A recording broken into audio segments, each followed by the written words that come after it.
They praised my sister's wedding like it was the greatest celebration of the century until my brother turned to me and mocked, "So, when's your turn?" I smiled because he didn't know the truth. I had already had mine, and it was the darkest secret my family ever buried. My name is Lena, and if you've ever felt like the forgotten one in your family, the shadow behind everyone else's spotlight, you'll understand every piece of what I'm about to tell you. Because the truth is, my family wasn't always toxic. They weren't always blind. They weren't always cruel. But the day my sister got married, something cracked, something inside me that I never knew could break. Her name is Camille, the golden child, the favorite, the daughter who could do nothing wrong. And on the other side of that comparison was me, the invisible one, the afterthought, the one who was always told to adjust, to understand, to be supportive. And for years, I accepted that role. But what happened at Thanksgiving was the moment everything changed. Chapter 1, the Thanksgiving that wasn't about thanks. Our house was decorated like a magazine cover. Warm lights, cinnamon candles, sparkling wine on the table. Everyone talked only about one thing, Camille's wedding. How beautiful she looked. How amazing the venue was. What a perfect husband she found. I sat quietly, smiling when appropriate, not when needed. The usual choreography of being overlooked. My brother, Nate, loud, confident, always trying to be the comedian, was sitting across from me. He kept replaying videos of the wedding on the TV. Camille dancing, Camille walking down the aisle, Camille laughing, and I could feel eyes drifting toward me. Whenever a romantic moment appeared on the screen, I brushed it off, until Nate said the line that sliced through the room. So Camille had her perfect wedding. "When's yours, Lena?" Everyone laughed, lightly, casually, as if his question was innocent. But it wasn't, not to me, because they didn't know. They didn't know anything. I had been married. I had worn a dress. I had walked down an aisle. I had signed papers. I had stood under flowers and vows and promises. And I had lost everything. My chest tightened. But I forced a smile anyway. I lifted my glass, looked straight at Nate, and said, I already had mine.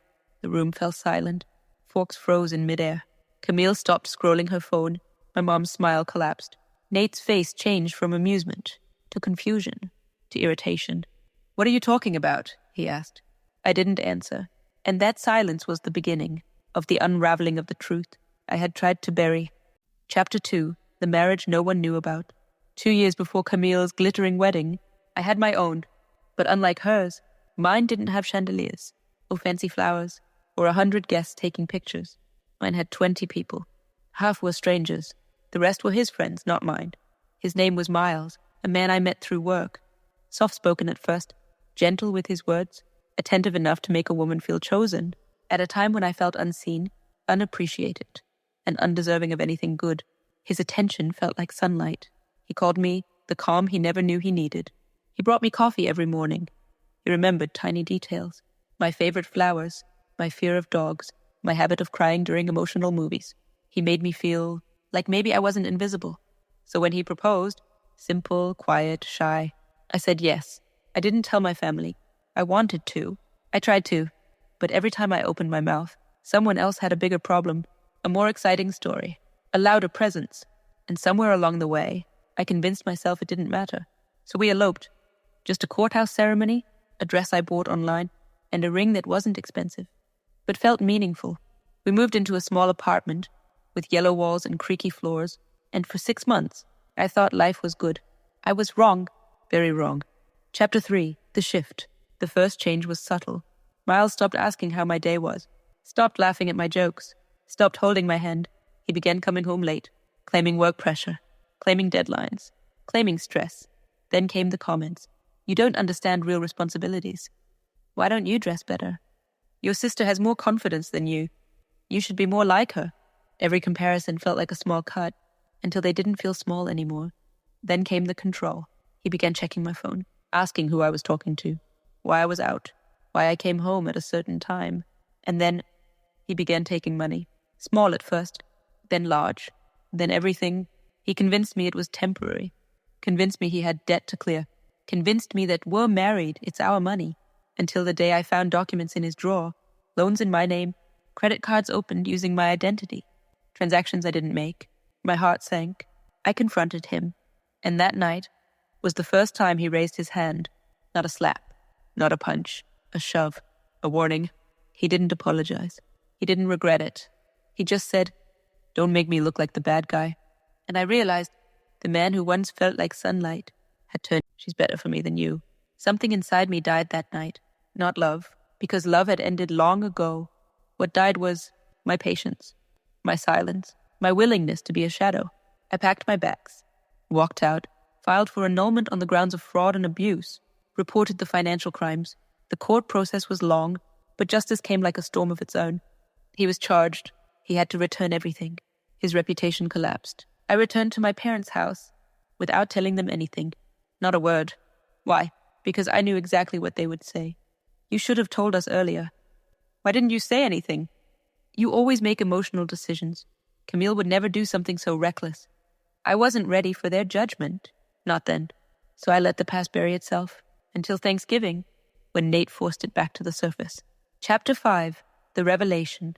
Back at the dinner table, everyone was staring at me, waiting for an explanation. Nate leaned forward. "What do you mean you had your wedding?" Camille whispered. "You got married?" Mom's eyes began to water. Dad's fork slipped from his hand. My voice felt tight, but steady. "Yes," I said. "I was married. And none of you knew." Nate scoffed. "Oh, please, stop being dramatic." I reached into my bag, pulled out the old wedding photo, the only one I kept. Camille gasped. Mom covered her mouth. Dad's eyes widened. "It wasn't a big wedding," I said softly. "It didn't last. It wasn't something to celebrate." Nate frowned. "What happened?" And that's when the dam broke. I told them everything. Not every detail, not the darkest moments, but enough. Enough for them to understand why the word wedding didn't make me smile anymore. Enough for them to realize how deeply they had missed what was happening to me. Enough for them to know that this wasn't a story I hid out of pride, but out of pain. The room was silent. For the longest minute of my life, Camille was crying. Mom was shaking. Dad looked heartbroken. But Nate just stared at the table, his face drained of color. He whispered, "Why didn't you tell us?" I looked right at him. Because every time I tried to speak, you talked louder. His shoulders dropped. His arrogance melted, and his voice cracked for the first time in years. "I'm sorry, Lena. I didn't know. I should have been there. For the first time ever." He meant it. Chapter 6, The Aftermath. For the rest of the night, no one talked about Camille's wedding again. No comparisons. No jokes. No pressure. And "You're stronger than all of us combined. Not because you didn't break, but because you survived breaking." His words stitched something inside me that had been torn for years. Chapter 7, Moving Forward. Healing wasn't instant. It wasn't pretty. It wasn't linear. But it was real. I joined a support group. I found a therapist who understood trauma.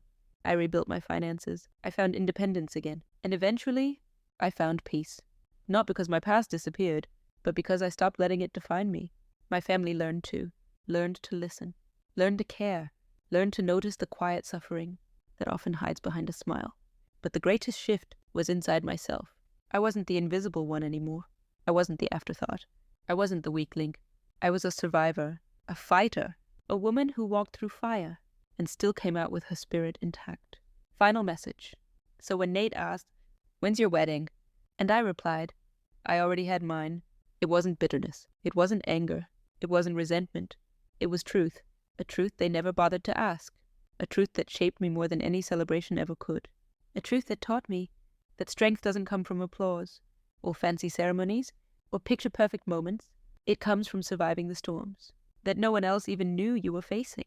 And now, I don't fear my past. I don't hide it. I don't run from it. I own it, because it made me who I am today.